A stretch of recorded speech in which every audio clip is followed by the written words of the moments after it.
I want to play a little game with you guys.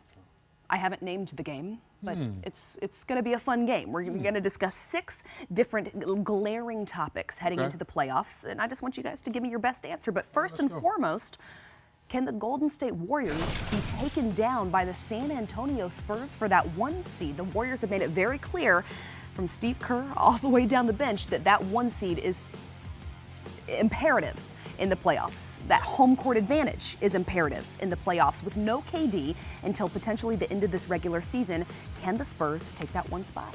I think they can. I think it's a lot of pressure on Golden State right now because Pop's been there before.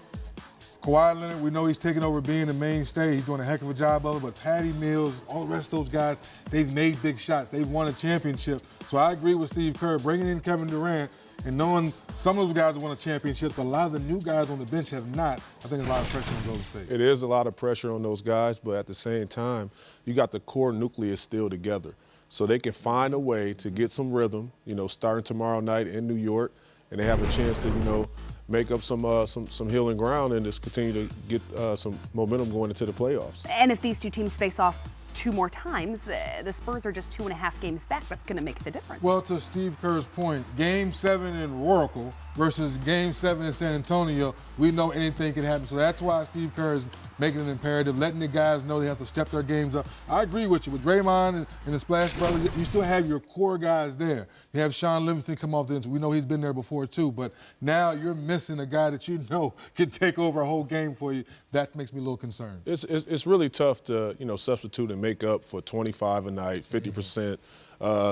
So accurate in the attention that Kevin Durant demands every time you step on the court. But at the same time, on the same note, I think they got enough in that locker room to continue to win and keep the momentum going. So sitting behind those 2 teams, the Houston Rockets continue rocking. Yes. Do you get it? Yes, I like it. Are they a legitimate contender I like this the way season? you did it. Yeah, right. I like I'm going to say yes, Chris. I'm going to say yes because the Golden State Warriors have shown us now if you have 3 or 4 guys that can shoot the basketball, you have a chance. More importantly, a team that's willing to share it. James Harden has showed us that. Now you're bringing Lou Williams, you have Eric Gordon come off the bench. That's your firepower.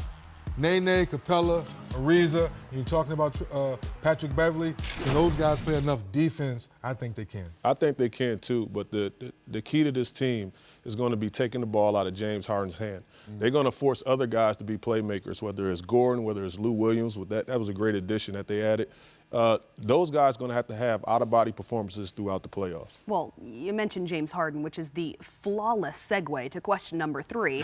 If Russell Westbrook averages a triple-double this season, is he the end-all, be-all MVP? Hand him the trophy. Don't ask me any questions. It's the first time I've ever seen a guy play like this, and with my eyes being able to see it, it's amazing. And he's my MVP. If he can maintain the 5 to 4 seed, I will have to tip my hat off and give it to him. Let me ask you, though, DZ, if you're defining most valuable player, where does this team need to be in the playoff race for him to be considered valuable, for those statistics to be as valuable as they need to be, for them to be able to be winning? So you had to get fancy with the question. You had to get extra fancy because it's tricky because if you say most valuable, if you take LeBron off Cleveland, would Cleveland win a game? Right. As much as we love no, Kyrie. they're 0-5 actually without Thank LeBron. you very much. So as much as we love Kyrie and we know Man. Kevin Love has been hurt, he'll take LeBron James off of Cleveland Cavaliers. How many games would they win?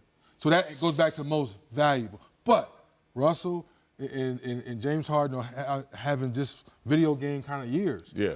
I do, go back to your question though, I do think if OKC can get home court, then I'm with you. I think I may give him the nod because in our league, we always celebrate winning. James Harden is leading the league the way he's leading the league, and the Houston Rockets in the 3rd seed.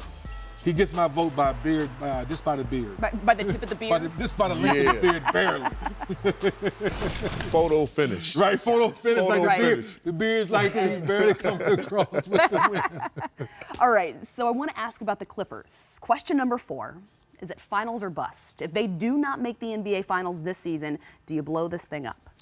I would love to see them get past the 2nd round. You know, and right now you saw Doc Rivers, you know, more animated than I've ever seen him on the sideline tonight in particular. They haven't been playing well particularly, and you get Chris Paul back, you got Jamal Crawford, you got JJ, you got all the components, you got the depth in the bench. So the time is now, and we need to see that. We can't go back to the drawing board like we have been going over the previous seasons. I think Doc Rivers is looking himself in the mirror and saying, this has to be the year. To all the things you just said, this team's been there. They've had their injuries from all the great players.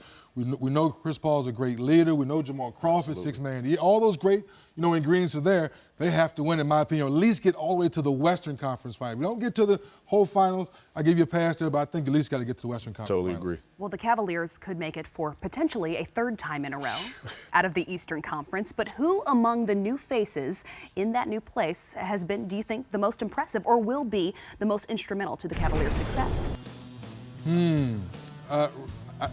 We got a couple of D. Wills. A couple of D. Wills. I think Bogut will have a small splash, but I think it's going to be either one of the D. Wills because of the small ball. I would have to say Darren Williams just because of his facilitating and playmaking ability. And not only that, he can play alongside Kyrie Irving and LeBron James out there.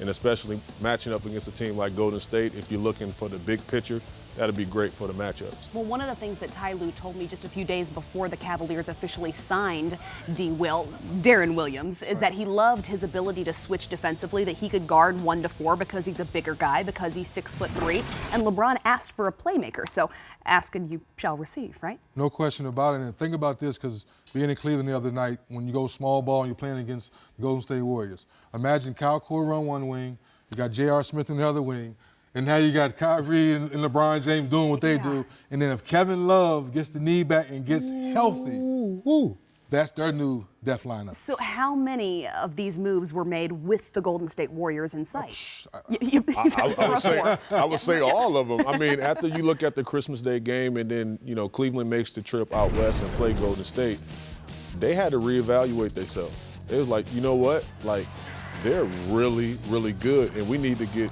a little better in some spots. And you can't underestimate how important Kyle Korver can be and will be, because he has that ability to stretch the floor, and if you have to pay attention to him defensively, you get things open for 3 All-Stars. Well, that's why I think that lineup, when the playoffs get deep, is having he and JR on the floor, and when Kyrie gets into his thing, do you go help? Now, as soon as you go help, 3. Okay, now LeBron James is coming downhill at you. Are you going to help? No, now LeBron's laying it up. And now with Kevin Love, once he finally gets healthy, Ty Lue said, okay, we're going to put you on the elbow, you go to work. So now where do you double? And oh, by the way, didn't they make 25 threes the other night in Atlanta? That is what I heard, yes. So where are you going to double team either one of these guys when they're in their A lot of people group? say it. Hot Atlanta. Come on, man. Do you get it? So I love it. I'm here, guys. Join me. The 6th and final question of this intriguing questions game that I still haven't named. Boogie in New Orleans, is it a good thing? Is it a bad thing? Is it going to be an important thing moving forward? Because they have not won yet with both of those guys on the floor. I believe it's going to work, but I think now the pressure on Dell Dempsey is putting the right pieces around him now. Love Drew Holiday. We know he's been an all-star before, but we need him to get back to being more aggressive, knowing that those big guys will learn how to eat off of you because you have to be the playmaker that you are. Solomon Hill, guys like that, they really need to step up, in my opinion, because the other night we saw both of those guys get their points, get their rebounds, but as a team they couldn't get stopped. Obviously playing against the Spurs, they're going to take you out of your rhythm going down the stretch, so it's about the sporting cast for me. I totally agree with you, 3D. And, this is a marathon of a season. And, that's a young team, relatively, so you don't know if they had their mind made up, we're not making the playoffs this year, let's just get through the season, and all of a sudden, we make a splash in the trade and get DeMarcus Cousins. Now we're contenders, you know what I mean? So it's like, it's hard to regroup and reframe your mind around that, but hopefully they finish strong and get the 8th spot. Is it too late to push for that 8th spot? I was going to ask. Yeah, I think so. I really do. It takes time, man. It takes time to develop that chemistry. I do think it's to jump from there to overjump Minnesota, Portland. You got to overjump. The Mavericks playing great basketball. Rick Carlisle. I mean, it's tough.